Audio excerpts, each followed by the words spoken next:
Byron Hendricks here again today from Hendricks Consulting Engineers. We are a mechanical, electrical, and plumbing energy engineering firm in Central Texas, doing commissioning of buildings as well.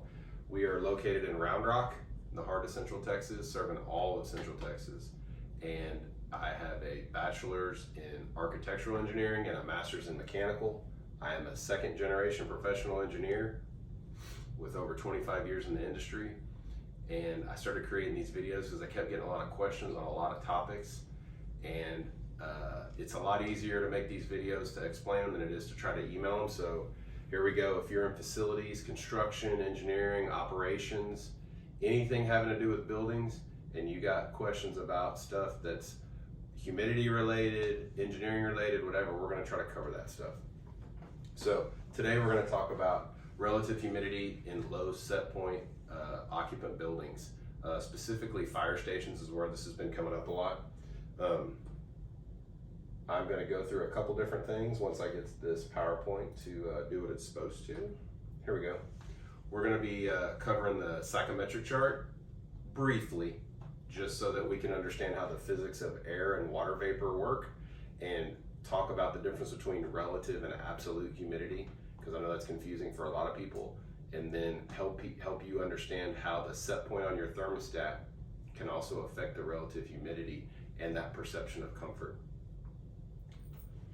So we're going to do a couple things. I'm going to have camera girl Kinsey bring me a couple of props, and we are going to get started real quick. So on the psychometric chart, you're going to notice a couple things. Thank you, Kinsey. Beautiful. As we go up and down on the psychometric chart, the amount of water goes up and down. As we go left to right, towards the right, my right is cooler, my right is hotter, my left is cooler. Let me draw this, make it easier. All right, y-axis, for our intents and purposes, more water, less water. And this is temperature down here, hotter,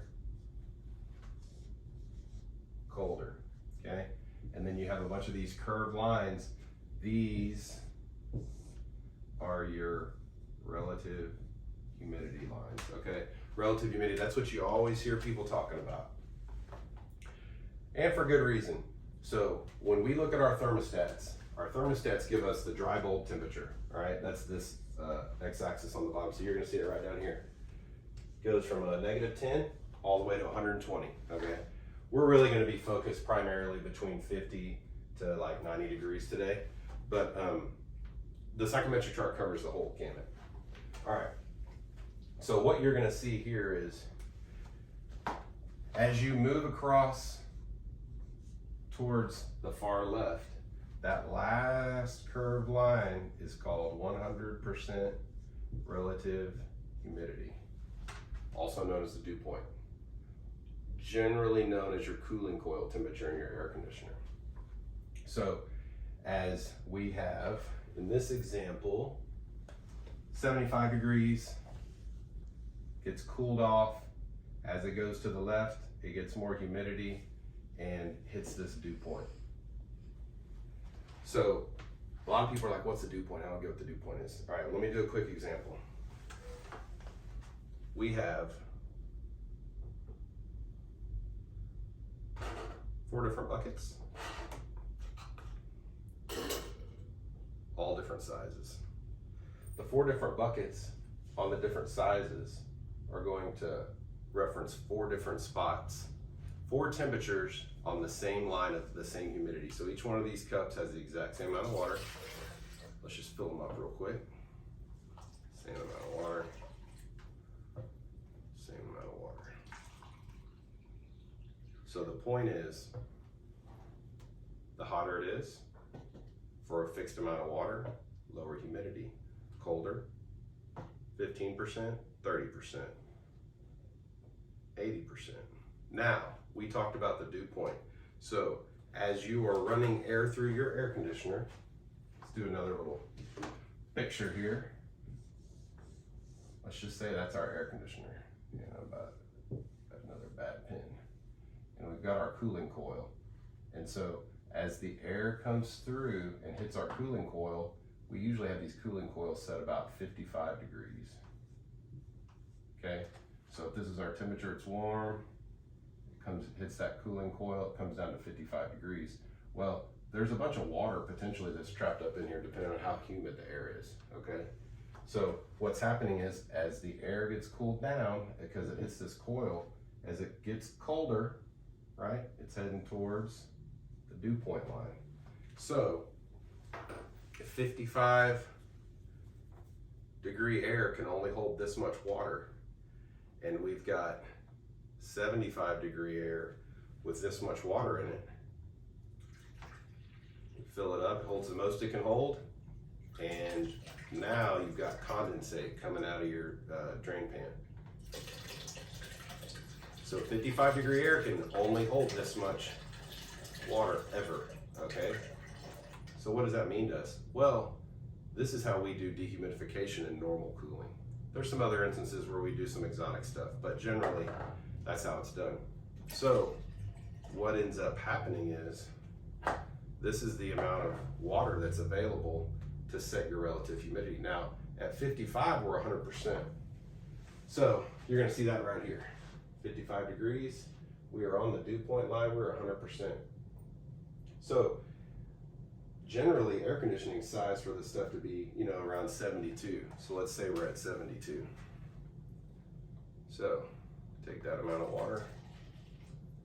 That humidity is not too bad really right there, is it? So the next thing we can do, this is to represent another 100% humid cooling coil, right?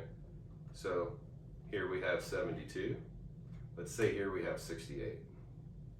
We dump that in here, and what you'll notice is that it looks less full in the warmer bucket than the cooler bucket. And so what that means is the humidity here is,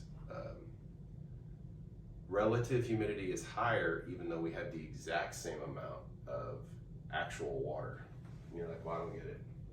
Well, let me go back a couple slides. So when we look at this right here, this number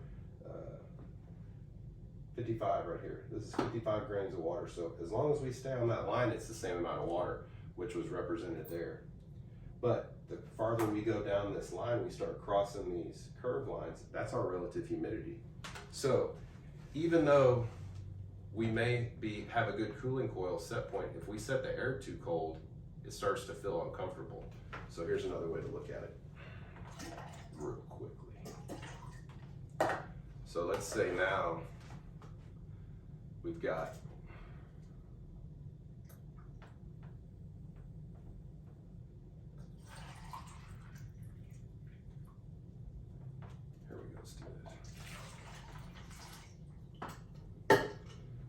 so now I've got two conditions.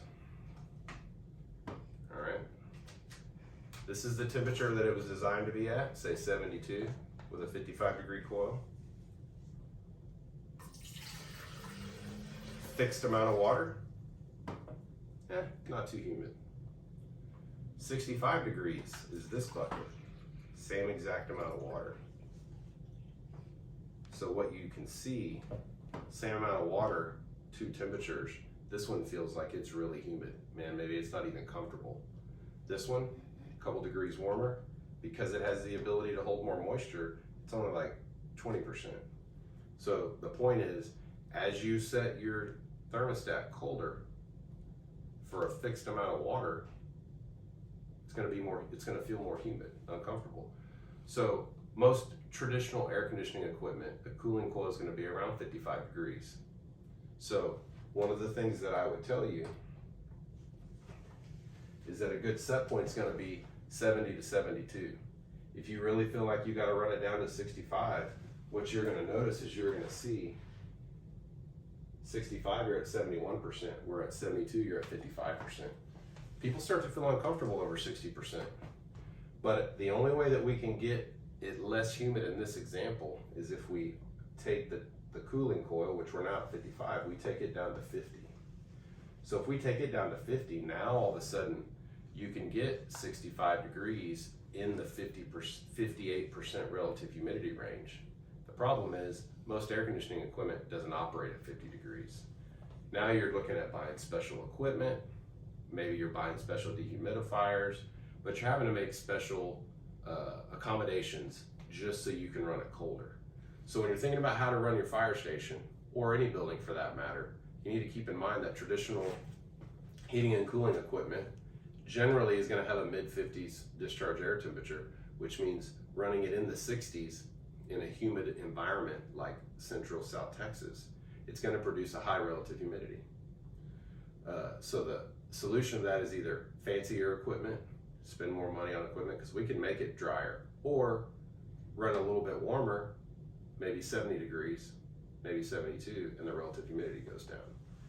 Now in the winter, it's no big deal.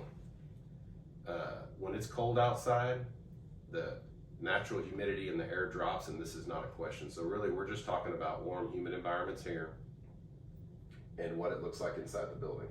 So if you got any questions, I think that's the end of this video for today. You can find us online on Instagram at Hendricks Consulting Engineers. You can find us on Facebook at Hendricks Consulting Engineers. You can find me on LinkedIn at Byron Hendricks. You can find us on the internet at hcengineer.com. If you thought I screwed this up, let me know in the comments. If you liked it, let me know in the comments.